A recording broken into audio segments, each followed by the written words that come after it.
consisteix en que la persona que la demana, el pacient que la demana, que la sol·licita, és una persona que ha d'estar en un dels dos contextes eutanàsics que li diu la llei. La llei els defineix, els deixa ben definits. Un és una malaltia greu incurable i l'altre és una situació de patiment greu incurable. Aquestes dues situacions, que a vegades amb els pacients es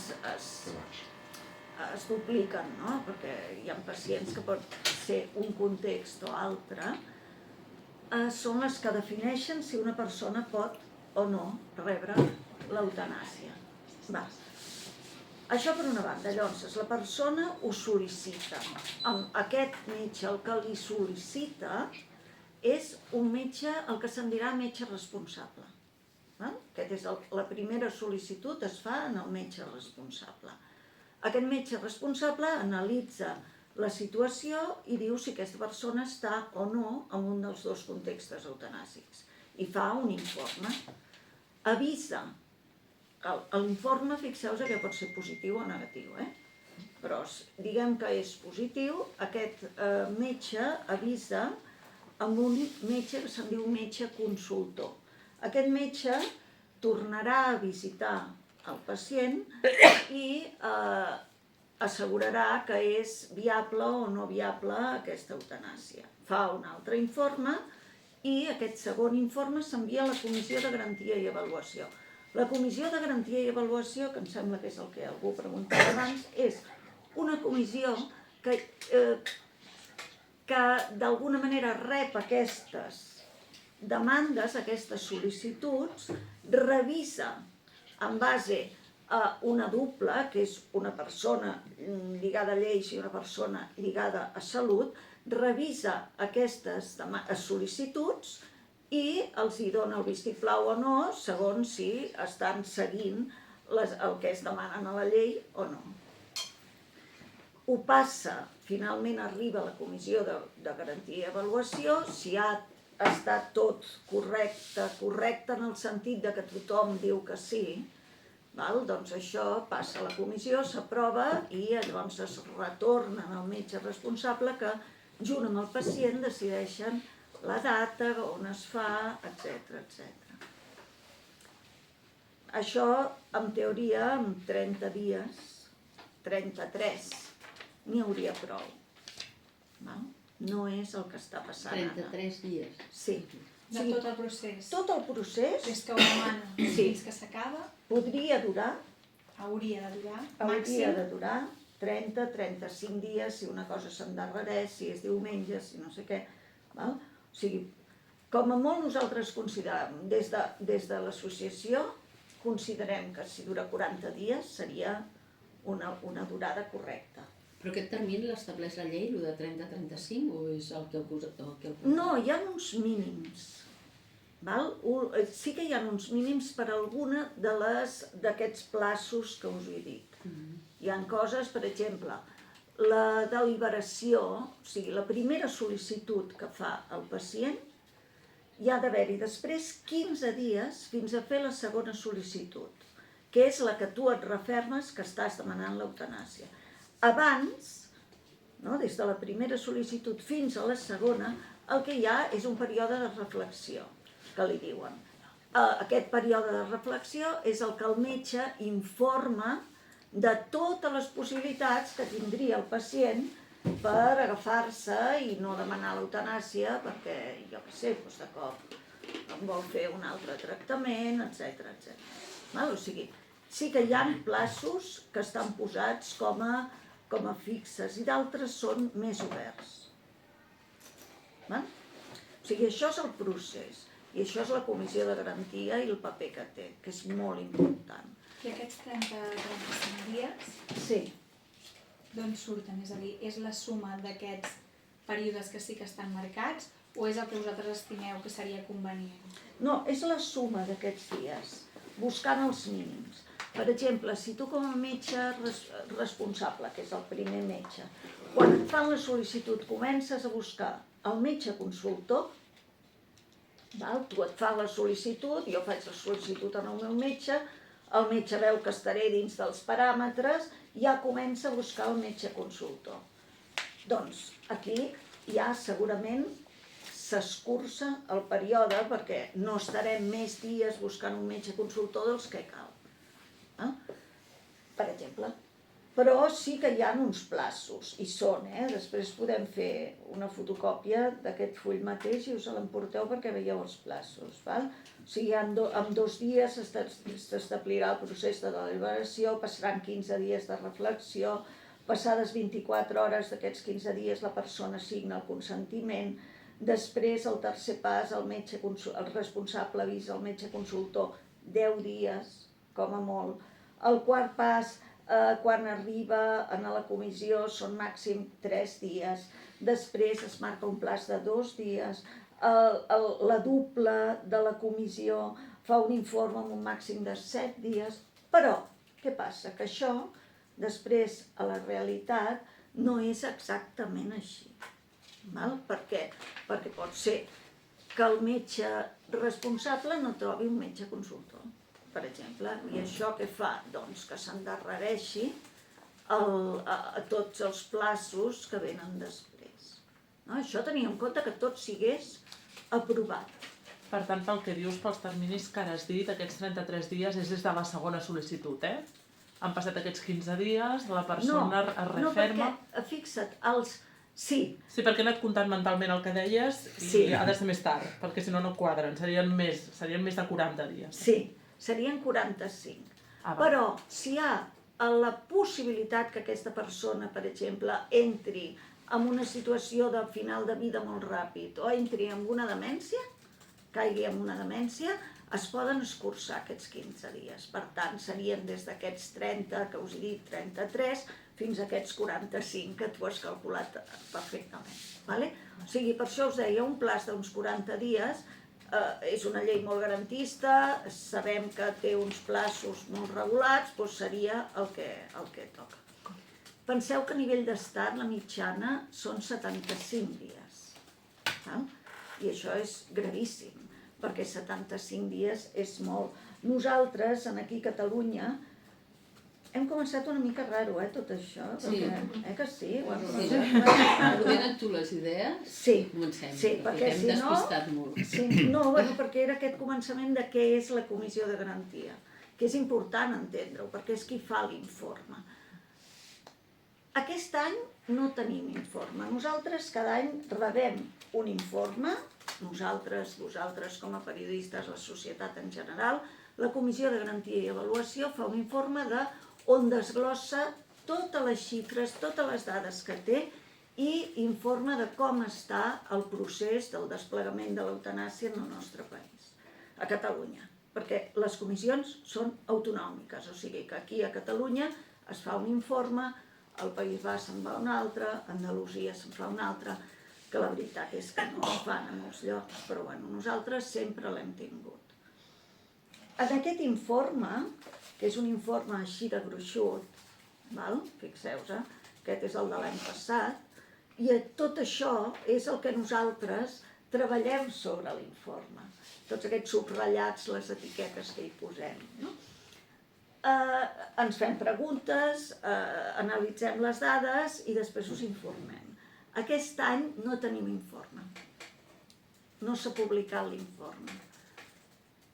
I això és un problema perquè no us podem donar gaires dades. Tenim algunes dades d'alguns primers esbossos que s'han fet de treball dins de la comissió, que ens els han fet arribar, o de xerrades que hem estat, etc.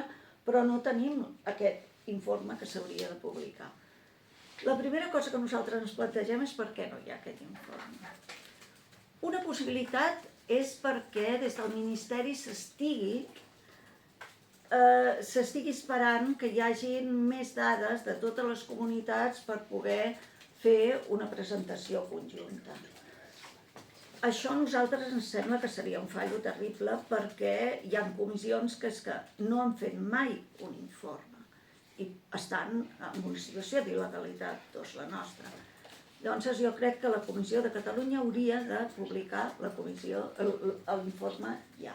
L'altra possibilitat que ens temem és que falta personal. ja sé que lligat amb la sanitat pública dir la frase falta personal és una mica reiteratiu amb el que passa, però quan penseu que la LORE és una llei que es va aprovar sense pressupost. I això és una cosa que està bé, ha caigut en la sanitat aquesta llei, però arriba un moment en què hi ha d'haver-hi una adequació. I aquesta adequació vol dir que tot el que són els administratius perifèrics d'aquesta llei, no? La gent que fa l'informe, la gent que rep les dades, l'oficina PRAM és la del procés d'ajuda a morir, val? Totes aquestes dades, quan el metge les fa, se'n va a una oficina que se'n diu l'oficina PRAM. Doncs aquesta oficina PRAM està infradotada a Catalunya. Oficina PRAM. PRAM és procés d'ajuda a morir. Aquesta oficina està infradotada i cada vegada tindran més casos i han d'ampliar el personal. I a nosaltres ens sap greu perquè sabem que són una gent que ho treballen i ho volen fer-ho molt bé, però s'arriba on s'arriba, o sigui que s'arriba a fer un esbós de l'informe, però s'han de recollir bé les dades, s'han de donar les dades amb garanties de que això serveixi per fer un bon anàlisi i per anar endavant.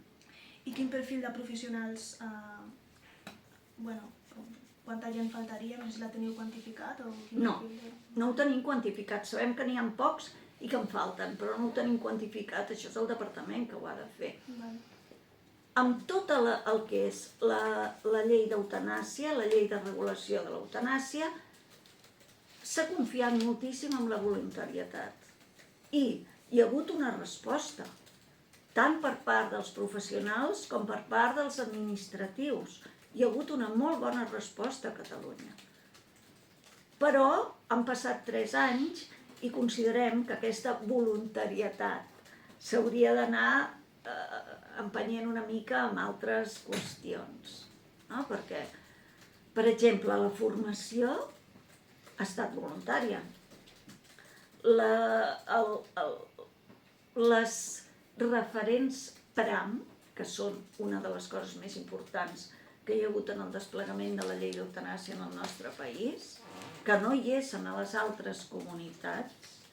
Estic fent una altra vegada allò, m'estic passant de... que sí? Em feu preguntes i em despisteu. Vale, ha quedat clar, no?, lo de l'informe, que s'ha de tenir l'informe per poder fer una bona comparativa, perquè si no estem amb dades que no sabem com comparar-les. Però respecte a això que estàs dient de l'informe, l'any passat sí que el teníeu. Sí. I et faltava tanta gent com ara, no? Sí, clar, però és que els casos van augmentant. La feina de l'oficina PRAM va també pujant. I bueno... Quan s'havia d'haver entregat aquest informe? Avui. Avui com a molt tard. Avui era la data límit. Sí, avui s'havia d'haver entregat aquest informe. I heu parlat amb ells? Sí. I? No està fet.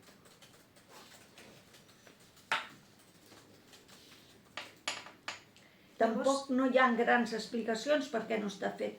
Penseu una cosa, la Comissió de Garantia i Avaluació de Catalunya és una comissió sintatge, que es diu en castellà. És excel·lent, amb uns professionals excel·lents, que treballen d'una manera excel·lent, amb una voluntat excel·lent. Però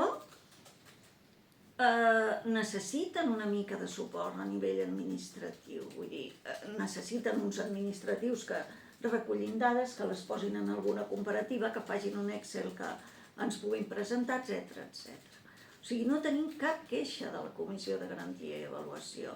Són una gent que sempre han tingut una visió molt oberta, molt garantista, però molt oberta, molt flexible, molt sabent veure el patiment de la persona per sobre d'altres qüestions administratives o burocràtiques. Però el que no podem oblidar és que hi ha d'haver-hi després uns resultats i s'han de donar números i xifres. I això necessita un ajut. Val? I aquest ajut creiem que és que el departament doncs, s'hi ha de posar amb més personal i donant més ajuda a tot el procés. Lligat amb això hi hauria el que els professionals que reben un cas, ara m'he tornat a posar en línia, els professionals que reben un cas, feu les preguntes que vulgueu, per favor. Els professionals que reben un cas necessiten suport. I això s'està veient aquest últim any. O sigui, el que no pot ser és que com a professional sanitari, com a equip, perquè nosaltres volem parlar d'equips professionals, aquí hi ha un metge, una infermera, hi ha un treballador social, hi ha moltes persones que conformen aquests equips necessiten un suport. El que no pot ser és que un professional que hagi d'agafar un PRAM, una eutanàsia, a més hagi d'atendre tota la seva cartera de pacients aquell mateix dia. Això no pot ser. Necessita que se li tanquin les agendes o que ho facin com vulguin. Nosaltres diem una possibilitat, tancar agendes. Què vol dir això? Vol dir que si jo tanco agendes perjudico a tots els altres companys i pacients que hi ha en el centre de salut? No pot ser. No pot ser. Hi ha d'haver-hi alguna mena de mecanisme que alliberi a aquests professionals amb temps perquè puguin ocupar-se del que és un final de vida bé, amb tranquil·litat. Estem parlant de finals de vida, no només de finals de vida per eutanàsia. Tots els finals de vida s'han d'acompanyar en el pacient, a la família. No es pot dir per telèfon, com aneu? Li va bé a la medicació? No, s'ha d'anar en el domicili, s'ha de veure que la persona estigui bé, que la família estigui tranquil·la, etc. I això vol dir més recursos per a aquesta gent. Bé, això és el míting de la sanitat pública absolutament necessari, sobretot quan estem a començaments d'estiu que ens han dit que tancarien moltes coses. L'altra cosa és que aquestes persones que són que accepten fer un final de vida per eutanàsia, poden tenir l'ajuda dels responsables d'eutanàsia, que és, cada any ho dic, i és importantíssim.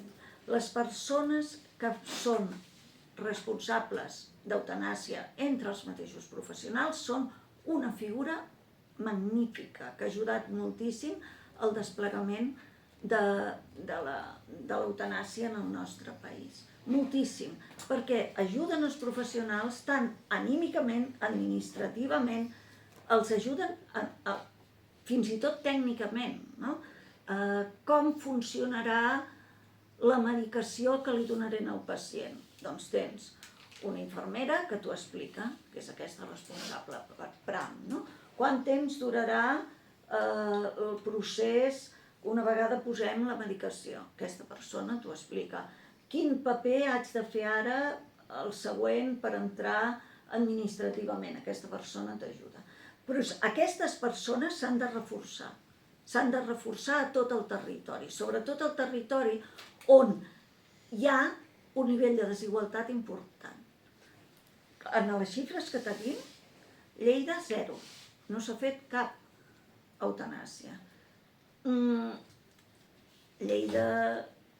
Dic Lleida per dir un altre territori, dic que aquest em va sobtar el 0, no? Clar, què vol dir això? Vol dir que es necessita més suport perquè tot funcioni més fluidament.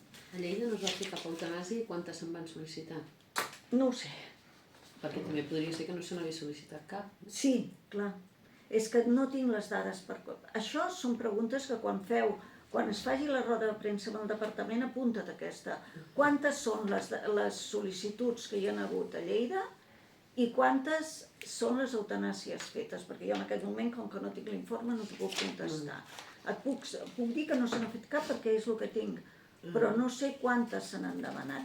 Fins i tot no sé, sense anar-me'n ara de tema, sobretot no sé quantes defuncions hi ha hagut abans de l'aplicació de l'eutanàsia, perquè potser sí. O sigui, Guantanamo... Perdona, perquè aquest 0 no és d'aquest any, sinó que és en aquests 3 anys a Lleida no s'ha de fer ni un. No, és d'aquest any. És d'aquest any, Val. I aquest any refereixes a 2023 o 2024? 2023. 2023. I a tota Catalunya, perdona, quantes se n'han fet? En les dades que tenim, que són molt relatives, vale? 91, però és que no us en fieu de les dades, perquè són dades incomplertes, Us puc dir les de l'any passat, 150. Perdó, quan digui any passat o aquest any, digui Perdó. el número, perquè Sí. si no ens liem una mica. Perdona. Que estem a meitat del 24, llavors. Sí, 22. El 22, 150. El 23, amb un interrogant molt gros, 91. Però així estem, amb un interrogant molt gran. Perquè disculpa, dius un interrogant molt gran perquè aquestes dades que teniu d'on provenen? D'uns primers informes que ha fet el departament, però són informes que encara no estan tancats, no estan publicats, us passaran a vosaltres a la premsa i a nosaltres quan estiguin fets. O sigui que són... No puc donar dades, no puc, i això ens preocupa. Ens preocupa moltíssim, perquè, per exemple, en les dades que ens han donat, sabem que hi ha hagut, que les dades aquestes petites dades que tenim, no? Sabem que hi ha hagut un augment de sol·licituds, no? Si l'any passat, si el 22 hi va haver-hi 175 sol·licituds, el 23 ens diuen que n'hi ha hagut 220. Però no ens en podem fiar no perquè no siguin bones les dades, sinó perquè no estan acabades de validar amb tot. Ho sento molt, però és això. Sabem que, per exemple, que d'aquestes sol·licituds n'hi ha hagut més iniciades sense capacitat de fer, que vol dir a través del document de voluntats anticipades. Del document en parlarem després, que és importantíssim. Sabem també que se n'han aprovat 109 de sol·licituds, però tampoc no sabem quantes denegacions hi ha hagut, quants èxitos hi ha hagut. Èxitos és les persones que demanen eutanàsia però moren abans de que això es porti a terme. O sigui que és que sabem molt poquetes coses, ho sento molt, però ja veieu, són coses que són importantíssimes. A nosaltres, per exemple, el nivell de morts que hi ha abans d'arribar a l'eutanàsia de persones que han sol·licitat l'eutanàsia i moren abans, ens preocupa moltíssim, perquè són persones que o se'ls ha allargat molt el procés, o s'ha esperat molt a demanar l'eutanàsia, massa, no? Per tant, doncs, són coses que ens preocupen. I quin és aquest percentatge, el tens? No. M'agradaria moltíssim donar-te'l, perquè els altres anys us els hem pogut donar, però és que no els tinc. Clar, i això és el que necessitem per valorar quin és el desplegament de la llei, perquè si no, no sabem si anem endavant o enrere. El que ara sabem, per exemple, a nivell de xifres de durada del procés, per lo poc que sabem en aquest moment, és que està durant més el procés que el 22. O sigui, des de que demanes l'eutanàsia fins que te l'apliquen. Sí. Has dit abans que era una mitjana de 45 dies? Sí, hauria de ser, la mitjana de l'any passat va ser 45 dies a Catalunya. Podem fer-ho, és que com anem interrompent pels talls, no podries... Sí, perquè si no... Perdoneu. No. Soc jo que vaig No, només faltaria que nosaltres anem preguntant, però això explica això, que la durada del procés ha estat més llarga, quina era el 2022, quina més o menys penseu que és el 2023...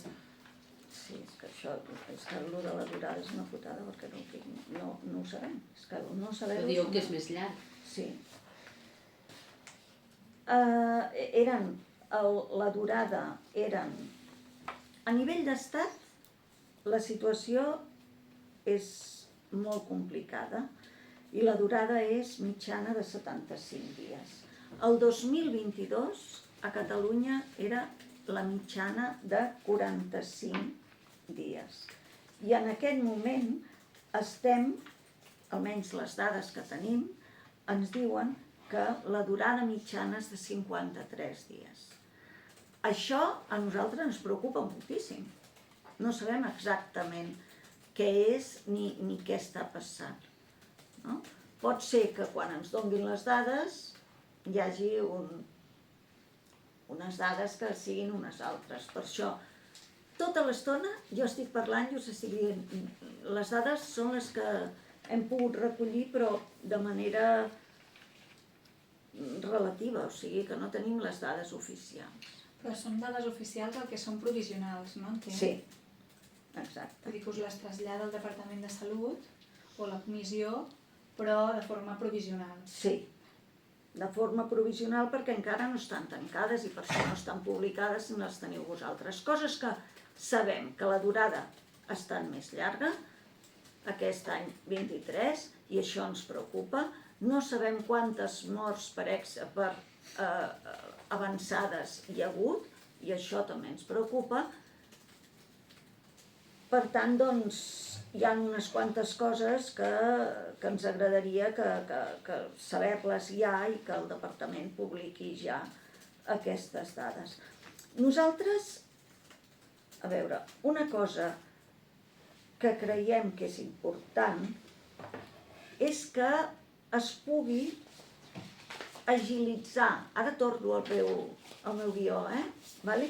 Que es pugui agilitzar la gestió davant de les disfuncions. Nosaltres a Catalunya, en general, el desplegament considerem com a associació que és força vàlid. Això ho volem deixar-ho clar. Nosaltres creiem que el desplegament de la LORE a Catalunya s'ha fet amb uns paràmetres vàlids. Es portava treballant molts anys i, per tant, ha sigut més fàcil que en altres comunitats. Pensem que el 2017 ja hi va haver-hi una primera proposta del Parlament de Catalunya per portar una proposta de llei d'eutanàsia en el Parlament, que es va aprovar en el 21, o sigui que des del 2017 s'estava treballant. Hi ha un treball continu que ha donat uns fruits. Però nosaltres com a DMD ens passa que rebem i acompanyem els casos a vegades més complicats. I tenim la idea de que hi ha incidències que s'han d'anar resolent. Hi ha centres que encara no tenen els protocols clars per quan els hi arriba un cas d'eutanàsia. Això és una cosa que s'ha de solucionar. Cada centre de salut ha de tenir un protocol clar de què fer quan arriba una demanda d'eutanàsia.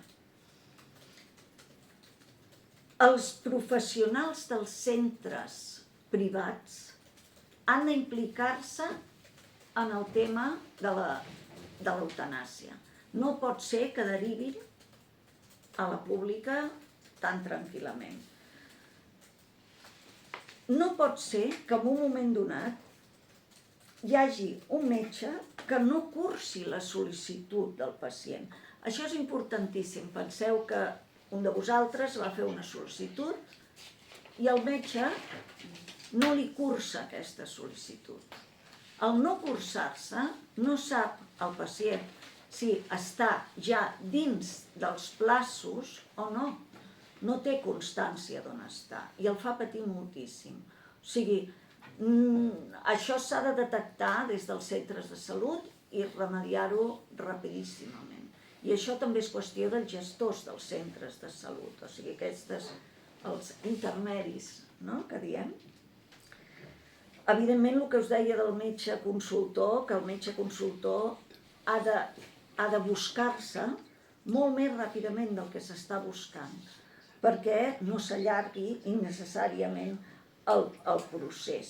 evidentment, hi ha objectors de consciència, metges, infermeres, objectors de consciència que fan molt bé la seva tasca, que tot i ser objectors fan el traspàs ràpid amb un company o una companya i el procés pot seguir sense interrupció, perquè la interrupció de l'assistència en el pacient és una cosa que fins i tot per llei està marcada, que és una cosa que no es pot fer. Val? Una cosa és ser objector o objectora i l'altra és interrompre l'assistència en el pacient. I l'altra és que intentar fer una reclamació, si hi ha una denegació, sense ajuda, és molt difícil. Nosaltres ajudem a la gent a fer aquestes reclamacions quan hi ha una denegació, però una persona sola és molt difícil. I tot això, una mica el resum seria que es necessita més informació i més suport per part del departament, tant en els professionals com a la ciutadania. Es necessita informació tant en els professionals com a la ciutadania. Encara ens trobem amb professionals que diuen jo és que això no sé com es fa. I llavors som nosaltres que truquem i diem escolta, doncs busca el teu referent PRAM i sàpiga-ho perquè no és una cosa tan complicada. Però encara hi ha professionals que això ens ho diuen. I on us ho trobeu, això? Sobretot en els perifèrics. Els perifèrics són els centres que queden lluny, on no hi volen anar els metges i, jo què sé, llocs llunyans propers a la frontera, per exemple. Tenim una cosa curiosa en el nostre país, que és que jo visc a Figueres i hi ha metges i metgesses i infermeres que treballen a la Catalunya Nord i els centres propers a la frontera estan buits. I llavors s'ocupen de professionals extremadament vàlids, amb un nivell de professionalitat excel·lent, però que acaben d'arribar al país. I no coneixen molts d'ells la legislació. I aquí és un fallos. Haurien de conèixer la legislació, a part de saber fer de metges, que ja en saben, perquè tots tenen la titulació i són amables i tal i qual, però no es domina la legislació. I cal entendre que tenim un seguit de lleis en el nostre país, com és l'autonomia, la llei d'autonomia del pacient, la llei al rebuig al tractament, la llei a les cures pal·liatives, la llei a la sedació. Tot això són coses legals i bones pràctiques en el nostre país. I ara també la llei de l'eutanàsia. Això són bones pràctiques acceptades i legals. I les ha de conèixer tots els professionals que treballen a Catalunya. Molt bé, no sé què...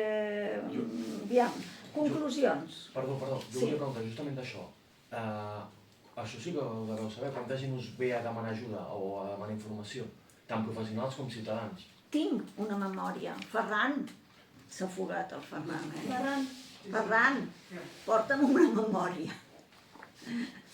Sí, tenim, la memòria està penjada. Val? Doncs ja ho mirarem. Sí, nosaltres, la memòria està penjada i tenim el nombre d'atencions. Clar, nosaltres tenim punts d'informació a tot Catalunya i a part de les xerrades que fem tant a ciutadania com a professionals sanitaris, des d'aquests punts d'atenció donem informació a la gent que ens ve, però també als professionals, perquè ens arriben moltes demandes de professionals, no només professionals sanitaris, sinó professionals de treball social. Els professionals de treball social són molt importants i han quedat molt relegats en tot aquest tema de l'eutanàsia. I per nosaltres són persones molt importants, que podrien donar molta informació, gràcies, que podrien donar molta informació. Mira, això és la memòria de l'any 23. Nosaltres hem fet 2.307 atencions personals durant l'any. Hem fet 331 xerrades amb una assistència de 8.984 persones. Tenim 15 punts locals d'atenció, vull dir que hi ha una, i ara us dic, i som només 117 voluntaris i voluntàries, perquè jo trobo que aquestes xifres, amb només 117 voluntaris i voluntàries, imagineu-vos el que podria fer el Departament de Salut amb una mica d'empenta a nivell d'informació. De la qüestió d'informació, dins del Departament de Salut, se n'encarrega l'IPS, se n'encarrega el mateix departament directament, fent a través de l'ICMIL i aquestes xerrades que fan virtuals, i se n'encarreguen les responsables PRAM, aquestes que us deia. Elles fan, a part de l'acompanyament en els professionals, fan xerrades als CAPs, als hospitals, i això doncs va donant aquesta informació i aclareixen dubtes, etc. Aquesta memòria del 23 correspon a dades del 22. De 23. La memòria del 23... De les del 23. De les dades del 23, perquè la vam treure ara. Val. I es veu que és una memòria que val la pena fullejar-la perquè a part és molt maca. El Ferran s'hi ha matat molt a fer la memòria, o sigui que estaria bé que se la miréssiu. Nosaltres creiem, conclusiones, que a part de tot el que hem dit, creiem que el desplegament a Catalunya ha sigut un referent a l'Estat. I això és veritat. Ha sigut un referent, per exemple, amb la qüestió de les persones que fan el suport en els professionals. Aquesta figura s'està implantant a moltes de les altres comunitats. Però que hi ha marge, molt marge per avançar. Una, necessitem l'informe. Dos, la durada del procediment. La durada del procediment és massa llarga, fa patir massa la gent i per tant és una cosa que s'hauria d'escurçar dins dels límits de la llei, no anar-se'n més enllà, que potser seria el que nosaltres hauríem de demanar, no? Però no, si estigués dins dels límits del que proposa la llei ja en tindríem prou de moment. Després, el que passa amb els èxitos, que li diuen els professionals, no? Les morts de persones que han demanat l'eutanàsia, que els hi han acceptat, però que moren abans. No vol dir que morin malament, perquè són persones que moriran sedades, per exemple. O sigui, no és que en el nostre país es mori amb dolor, patiment, etc., aquestes persones. No, però no moren com elles volen. Ara et faré una pregunta molt bàsica. Sí. Però la diferència quina és? O sigui, aquesta persona morirà sedada i si li haguessin aplicat l'eutanàsia? Diferència entre sedació i eutanàsia. Sí? I suïcidi assistit? Comencem pel revés, doncs. El suïcidi assistit, abans, el concepte suïcidi assistit, era el del Ramon San Pedro. Jo no em puc bellugar, necessito que algú m'assisteixi. La Ramona Maneiro el va assistir, li va apropar el que ell es va prendre i ell s'ho va prendre. Això era abans un suïcidi assistit. Algú t'ajudava perquè tu no podies sol suïcidar-te. El Ramon San Pedro, se'n recordeu que deia tothom es pot suïcidar però jo no, jo el que necessito són unes mans que m'ajudin. Això és el suïcidi assistit abans. Ara, en aquest moment, a partir de la llei, el suïcidi assistit és que el professional, l'equip mèdic, t'ho prepara i tu et prens el producte oralment o bé obres la palometa, que és els pocs suïcidis assistits mèdicament que hi ha hagut dins de la LORE han sigut així, que el pacient és qui obre la palometa i li entra la medicació. Per tant, la llei a Espanya reconeix el suïcidi assistit. Mèdicament, dins de les pautes que dona la LORE. Sí. És una de les dues maneres. Pot aplicar-ho l'equip mèdic o pots aplicar-t'ho tu. D'acord? Si ho aplica l'equip mèdic, és un equip format per infermeres, metgesses, que són els que t'atenen fins al final. En el suïcidi assistit també hi ha d'haver-hi la presència total i absoluta dels sanitaris davant teu. Bueno, davant o enrere i que la família estigui propera, perquè això ara ja ho fan molt bé. O sigui, han fet com una manera de fer-ho que qui tens a davant no són les bates blanques, sinó la família, i els professionals estan una mica endarrere. Que és maco això, perquè la mort per eutanàsia precisament és això, és una mort molt tranquil·la, en què la persona queda adormida i la família el que veu és que el seu ésser estimat mor dolçament. Això és importantíssim. Vull dir, al veure que una persona que estimes mor tranquil·lament i no en patiment, fa començar un dol molt diferent. Bé, entre la sedació i l'eutanàsia, la sedació la defineix el metge. Val?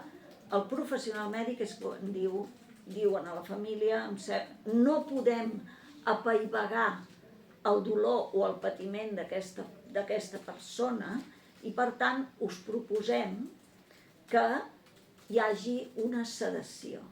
El que es fa és pujar el nivell de medicació o fer els canvis de medicació necessaris perquè aquesta persona perdi la consciència. Tardarà uns dies en morir, però sense haver perdut ja la consciència. Què passa amb una sedació? De tant en tant la persona pot obrir els ulls, es pot despertar una mica, la medicació s'ha d'anar adequant. En general, els professionals de cures pal·liatives ho fan molt bé.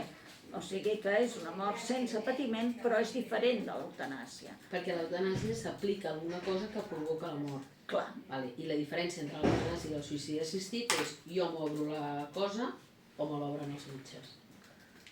És aquesta, Sí. M'aplico jo o me l'apliquen els sanitaris? Sí, me l'aplico jo, me l'apliquen els sanitaris, és eutanàsia.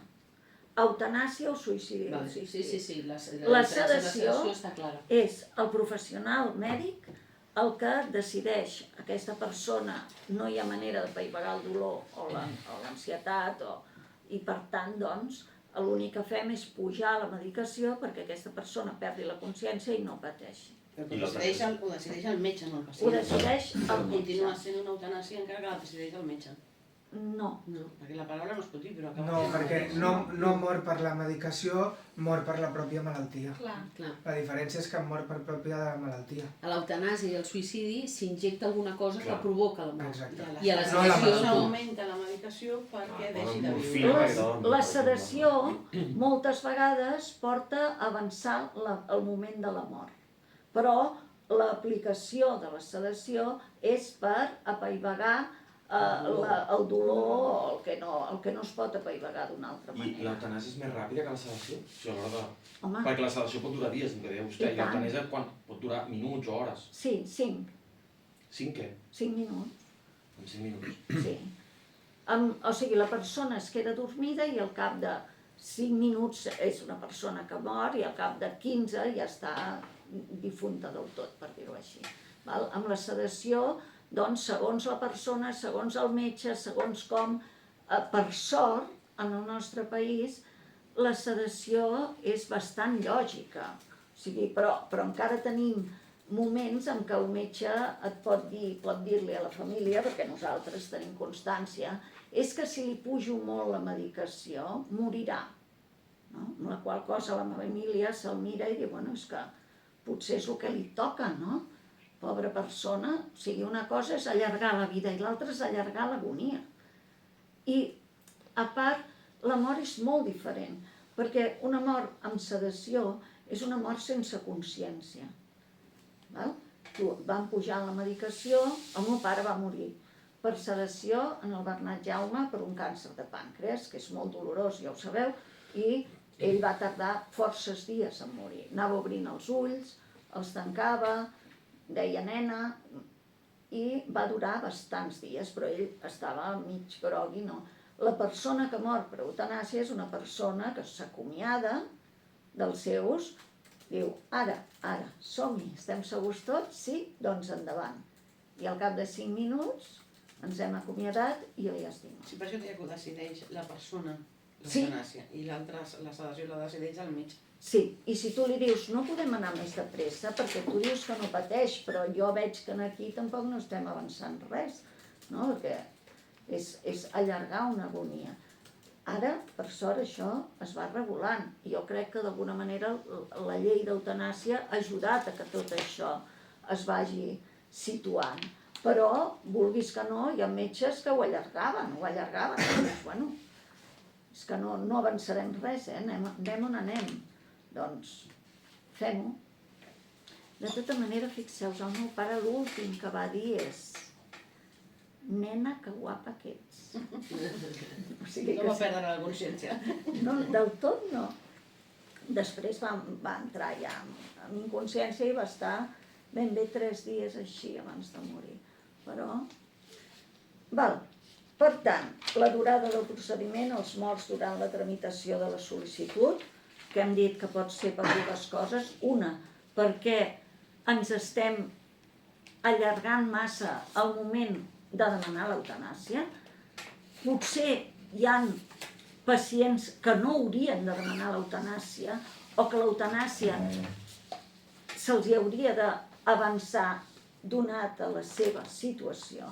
Us en recordeu que al començament us he dit que l'eutanàsia, el plaç es poden escurçar si el pacient està a punt de caure en una demència o de que per qüestions mèdiques està com en final de vida. Doncs això seria el que s'hauria de fer. Però hi ha pacients, sobretot oncològics, clar, els pacients oncològics moltes vegades tenen sempre una cosa més a fer, cosa que és meravellós perquè vol dir que la ciència avança i per això estem tots aquí amb aquesta cara de salut. Però també vol dir que sempre es poden anar fent coses.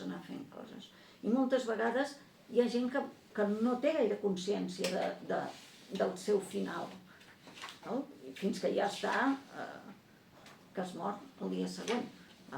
Però fins una setmana abans es pensa que encara pot anar fent coses. L'altre seria el posicionament seriós que s'hauria de fer enfront de les entitats privades de salut que entorpeixen les praus. Això és una cosa que, de moment, hem anat fent que la llei avanci, es va desplegant en el país, arribarà un moment que ens haurem d'arremangar i dir què està passant amb les entitats de salut privades. Per què no hi ha demandes? Per què no es fan eutanàsies? Per què es deriven a la pública? Això és així? Sí. Explica'ns llavors què és el que heu detectat, a on, quants Els casos que nosaltres hem pogut veure, per exemple, amb residències privades, és claríssim que hi ha una persona que demana l'eutanàsia. Això és complicat, perquè n'hi ha moltes residències que no volen fer l'eutanàsia. Llavors s'ha de derivar en el CAP. El CAP ha d'intervindre i a partir d'aquí tornar a començar la sol·licitud. Són casos que s'allarguen moltíssim. Què s'hauria de fer? Doncs que tots els centres de salut de Catalunya fossin privats, concertats, residències, tothom tingués un protocol de com ha d'afrontar una eutanàsia i ho tinguessin per escrit i tothom sapigués el que s'ha de fer. I si hi ha un metge objector, saber què s'ha de fer, com de ràpid s'ha de fer aquest traspàs. Parlaves de residències, en hospitals privats també es trobeu el mateix? Sí. Tampoc es fan? No, molt poc. No t'ho sé dir perquè no tinc les dades. És que estem sempre igual.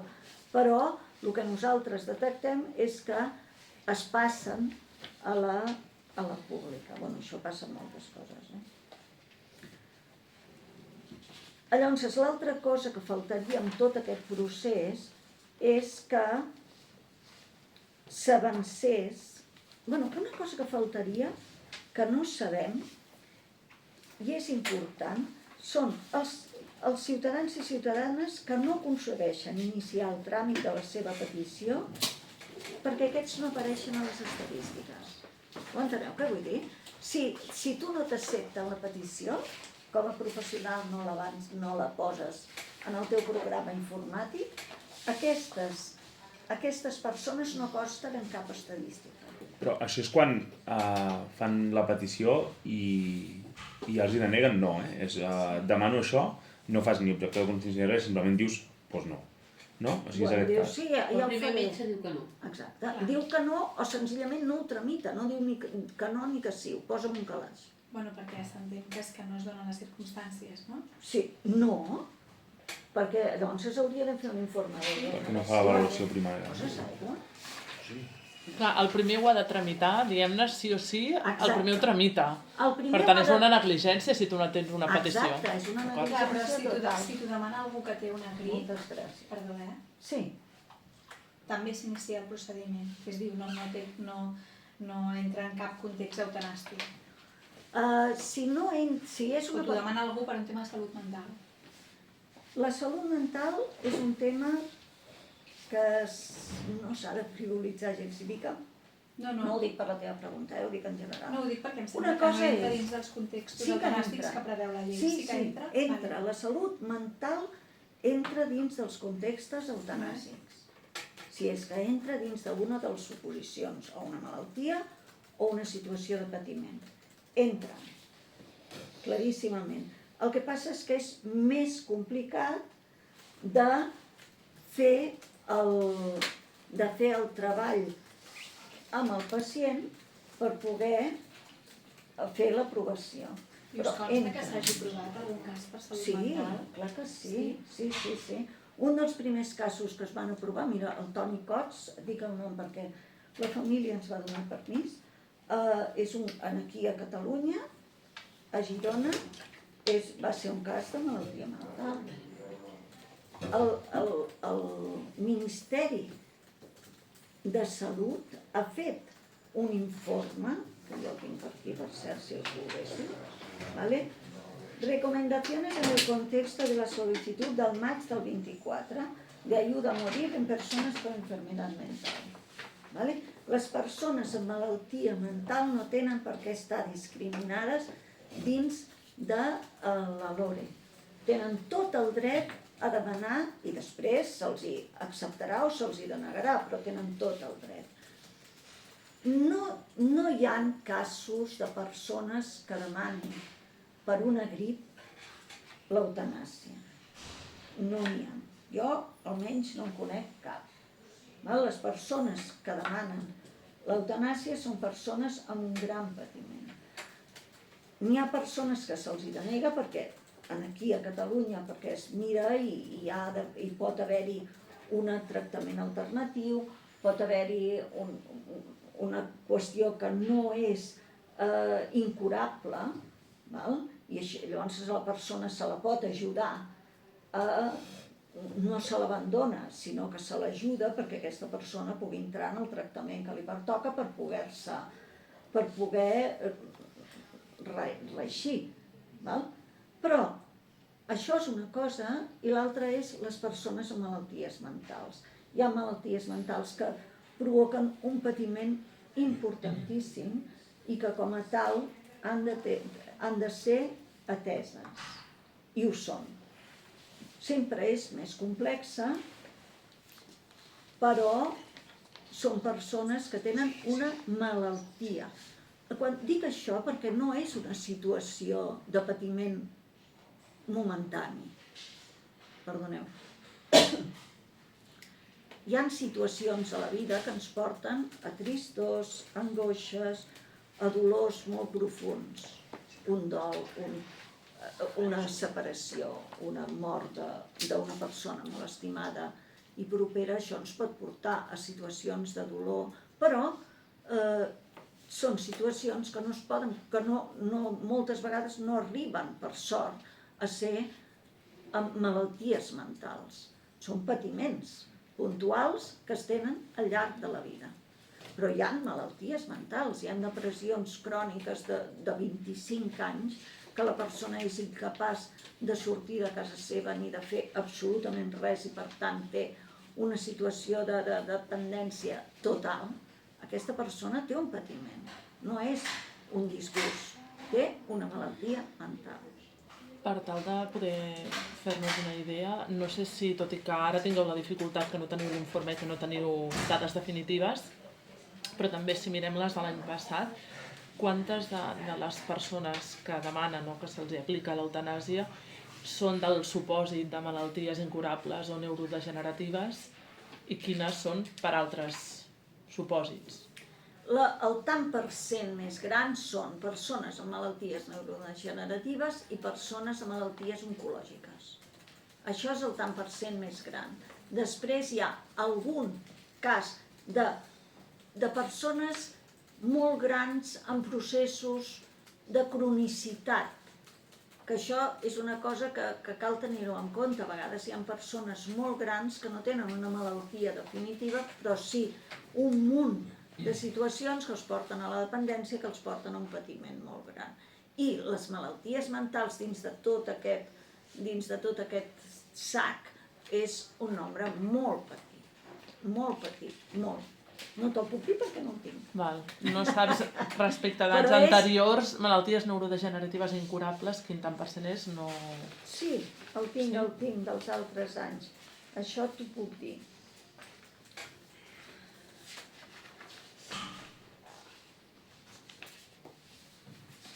Sexe, no. Magda, em pots posar, no? Sí, ens ho farem. Mireu, neurològiques i un 40%, el 23%, oncològiques un 26%. O sigui, tot el que no són 40, 50, 66, 70, doncs fins al 100% seran...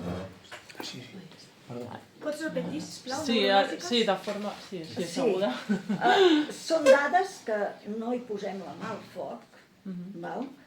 Les úniques que podríem donar serien aquest 40% de malalties neurològiques i un 26% d'oncològiques, que seria més o menys el de l'any passat. O sigui, de moment es mantenen les malalties neurològiques per sobre les oncològiques, que és una cosa curiosa perquè en molts altres països això està al revés.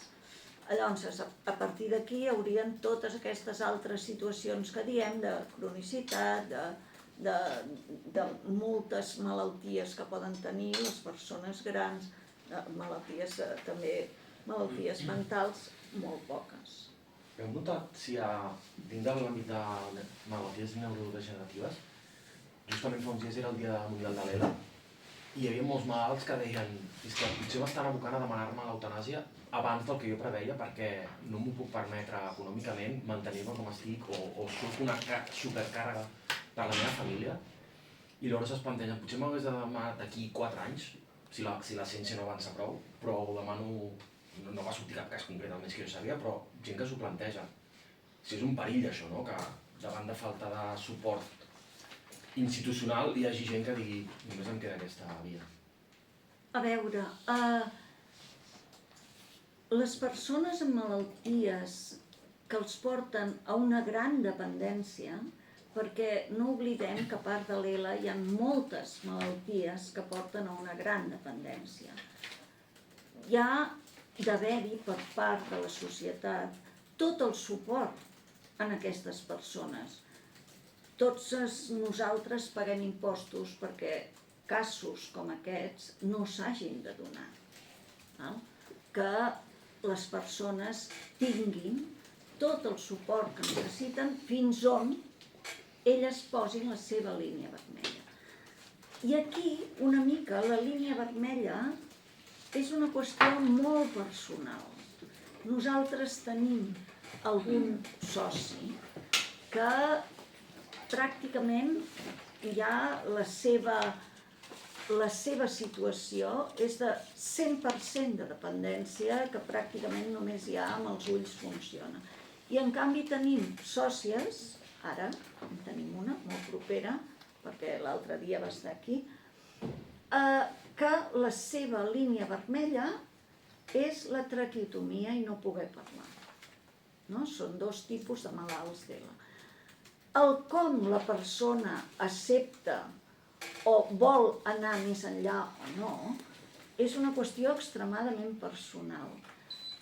Una de les qüestions importants que té la llei de l'eutanàsia és que és una llei molt garantista. Abans d'aplicar, de començar el procés, una de les coses importants que hi ha és aquests dies de reflexió on el que es diu és què hauria de canviar perquè tu no demanessis la llei, no demanessis morir. Llavors, davant d'aquesta pregunta, si algú diu jo el que necessito és una cadira elèctrica, doncs parlem-ne, és un altre el tema. El que passa és que hi ha molta gent, fixeu-vos que és el tant per cent més elevat, són persones amb malalties neurològiques, que el que no volen no és per donar feina o no donar feina, és que no volen elles ser persones dependents. Volen tenir una vida dintre de tot autònom. Això que tu deies, jo haig de morir uns dies abans o uns anys abans, això passava molt abans. Quan no hi havia llei de l'eutanàsia, molts dels suïcidis, i si repasseu l'hemeroteca ho trobareu, molts dels suïcidis es feien quan la persona podia agafar un got. Perquè si no podia agafar un got, perquè la seva disfunció motora ja no podia agafar el got, resultava que algú l'havia ajudat. I per tant, aquest algú era imputat penalment. I molts d'ells s'havien de suïcidar abans, en aquest cas molt abans, per poder demostrar que ells podien agafar el got, que ningú més els va ajudar.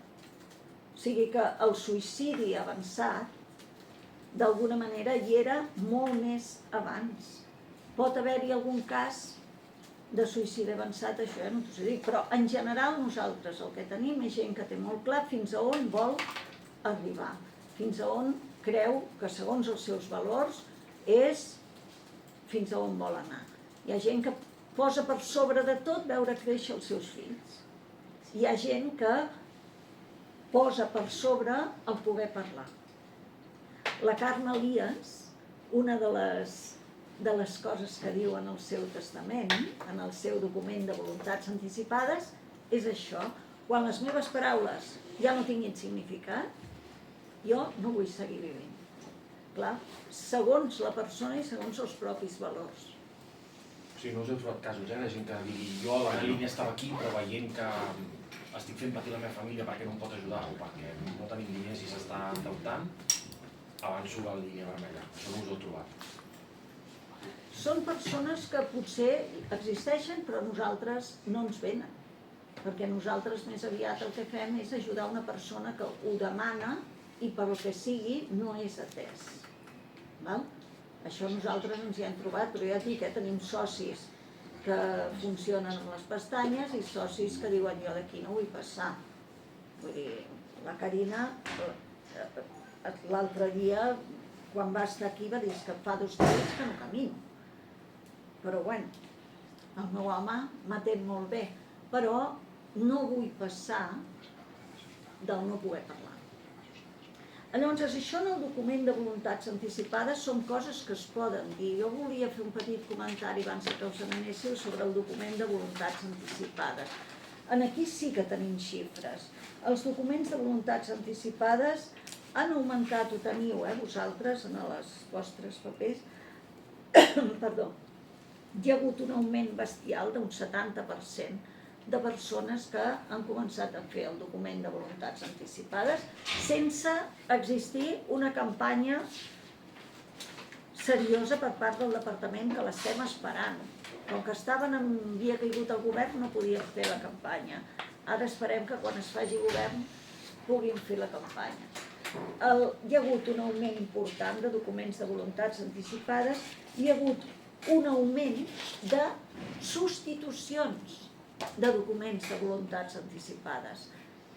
Són gent que tenien fet el document, però que a l'aprovar-se la llei han volgut que hi constés la qüestió de l'eutanàsia en la seva llei. Tot i que en el document no és només per l'eutanàsia. Sobretot, el que demana la gent en el seu document de voluntats anticipades, les dues coses que la gent demana més és que no s'allargui la meva vida inútilment i no vull patir.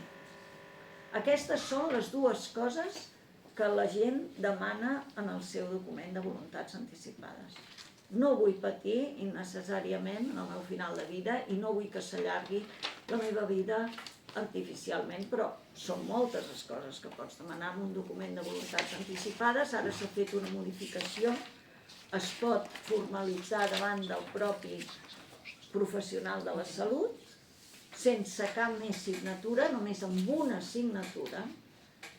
És una cosa que com a associació portem treballant molts anys, des del 2017, que no està mal, i ara hem aconseguit que s'aprovés a nivell de Parlament que el document de voluntats anticipades es pot fer només amb una signatura que sigui la del teu professional de salut.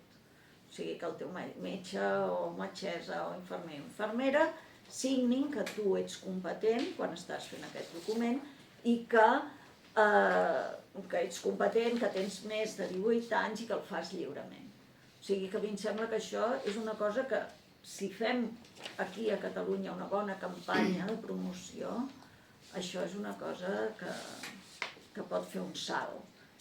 I és important per al propi persona que ho fa, per al professional i per la família. I en sentit?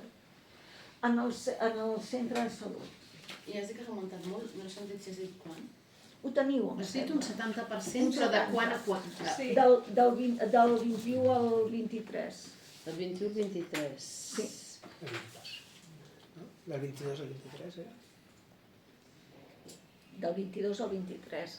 Del 22 al 23, un 70%, El Ferran em corregeix, feu-li cas amb ell. Vale. Ha augmentat un 70%. Perdó. Uns 22.000. Les tens tu Sí, en però és que la... necessitem gravar. Aquí. Ah, perdó. Però ha augmentat tant les renovacions com la petició. Sí, Junt. sí. Han augmentat les dues coses. Ha augmentat tant el nombre de documents que s'han fet per primera vegada Vale. com el nombre de documents que s'han rectificat. Vol dir que tu tenies fet des de fa anys un document de voluntats anticipades, el 21 s'aprova la llei de l'eutanàsia, tu vols que, donades unes circumstàncies X, s'apliqui la llei d'eutanàsia i renoves el document perquè això hi surti plasmat. Una cosa que no ha sortit i que m'agradaria és que el Ferran té el link perquè tingueu també el comunicat de l'Estat, de l'MD federal.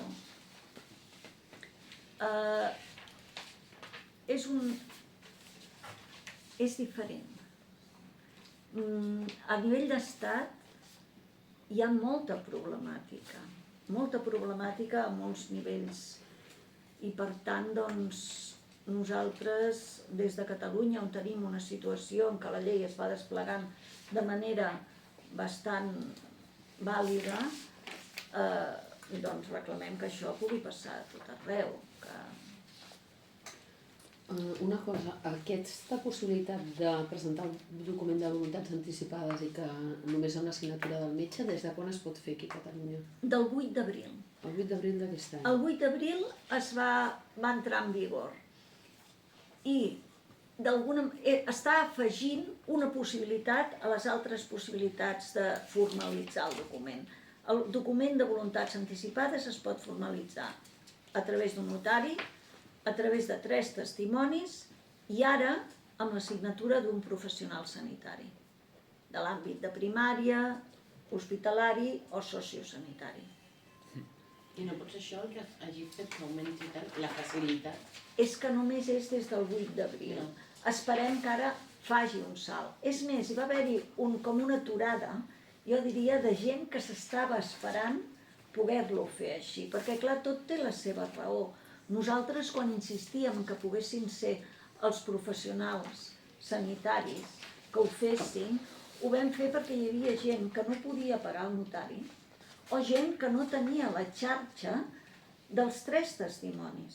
Clar, perquè amb els 3 testimonis volia dir que jo, que vull fer el document de voluntats anticipades, t'haig de demanar a tu i a tu que em deixis el teu DNI. Jo me l'emporto fins al CAP i en allà certifico que aquestes persones que han signat, que són aquestes del DNI, diuen que jo sóc competent. Això era molt complicat per molta gent gran. Per tant, el que es pugui fer amb el teu metge, o teu o no, senzillament un professional de la salut, és una cosa que creiem que ho farà avançar de manera important. I és que si fossin, això és que és com un repte que hauríem de tenir, com un repte de país, que el màxim de gent pogués tenir fet aquest document de voluntats anticipades.